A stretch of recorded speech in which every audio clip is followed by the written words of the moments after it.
আনিসুর রহমান আশরাফি হুজুরের একটা কথা ছিল, হাসলেও মারা যাবা, কাঁদলেও মারা যাবা। হাসলেও মরে যাবা, কাঁদলেও মরে যাবা, সুখে থাকলেও মরে যাবা, দুঃখে থাকলেও মরে যাবা, মনে থাকলেও মরে যাবা, ভুলে গেলেও মরে যাবা। বাবাদেরকেও বলি, বাবারা সব আমরা মরে যাব। এই পৃথিবী রাজপ্রাসাদে থাকলেও মৃত্যু হবে, জীর্ণ কুঠির কুড়ে ঘরে থাকলেও মৃত্যু হবে। এই কথাটাই আমার শেষ কথা। আল্লাহ তাআলা বলছেন, ওয়াজাআত সাকরাতুল মাউত বিল হক।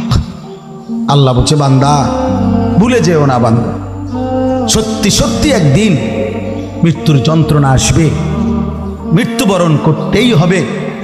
তুমি হাসলেও চলে যাবা, কাঁদলেও চলে যাবে। তুমি যদি সেজদা করতে করতে আব্দুল কাদের জিলানীও হও, তবুও মৃত্যুর যন্ত্রণার মুখোমুখি হয়ে মৃত্যুবরণ করবে। নাফরমানি করতে করতে যদি ফেরাউন নমরুদের মতো হও, তবুও মৃত্যু যন্ত্রণা ভোগ করে করে